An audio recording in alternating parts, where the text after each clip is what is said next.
is Steve Longpre. I own a small 3D printing company in South Hadley, Massachusetts. And what I'm working on, amongst other things, are 3D printed prosthetics. I'm part of a group of about 1,400 people across the country, around the world, that are donating time and their printers to help solve the problem of developing prosthetics for a market that is ill-fashioned to actually supply to the need. A prosthetic, a standard prosthetic, takes approximately $5,000 to $10,000 to fund, and a person will only get one once every 5 years using our current system. So if you can think about what would happen if you were a child, and you're going through a growth spurt between the ages of 8 and 15, well, you're going to get maybe 1 or 2 prosthetics during that time. What if parents could 3D print prosthetics as they needed them, custom fit, using 3D scanning technology, which some of the people here have been demonstrating? What if we could find innovative ways to not only present the option to parents here in the States, but supply those prosthetics to people around the world? That's one of the values that 3D printing, at least on the consumer level, presents. And if we scale beyond that, we start looking for other ways to innovate, other ways to present this technology to people.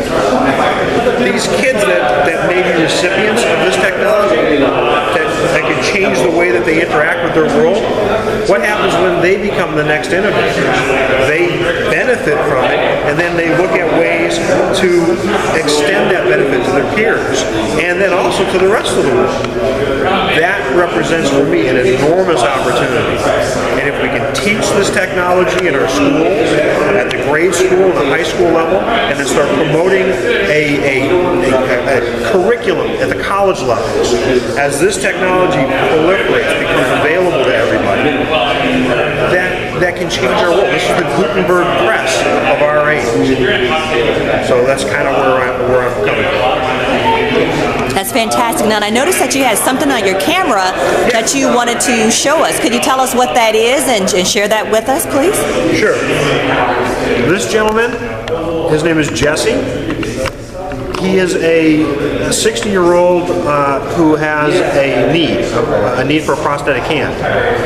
He has this injury as a result of trying to defuse a landmine 40 years ago in Vietnam.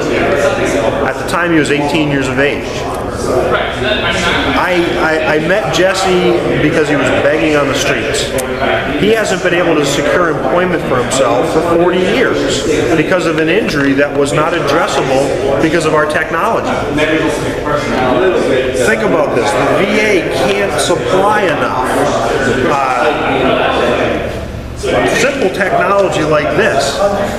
No, wait a minute, Steve. Is it really that simple? Oh yeah, this took about 3 hours for me to design after taking some measurements, and maybe 24 hours to print and assemble.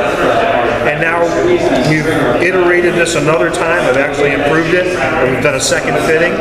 By the time we get back in a few weeks, this will be something that's structurally capable of being worn by him, so that he'll be able to grasp something. He was an electrician going into the war, drafted, loses his hand, comes back, and he can't function anymore. Not to mention the PTSD trauma of that experience. 40 years later, where is he? He has to pay for his own surgeries. That doesn't make any sense. So, I reached out to him because I saw a need, I saw an opportunity.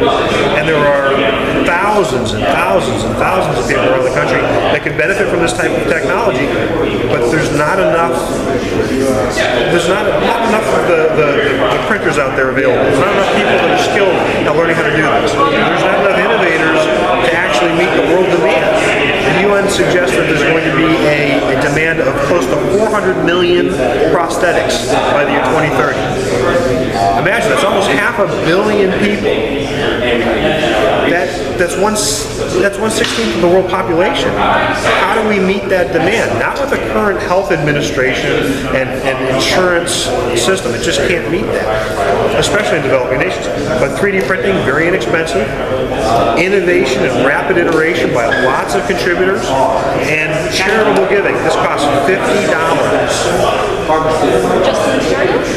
Materials, $50. Time is voluntary. That's just, this is part-time. This is my part-time hobby, so to say, or charitable venture.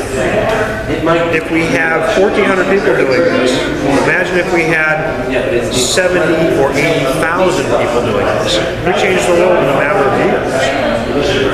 So that's why I'm here. Well, Steve, I really appreciate you telling us about that, and we definitely wish you good luck because what you're doing is really phenomenal. You're a phenomenal person. Thank you.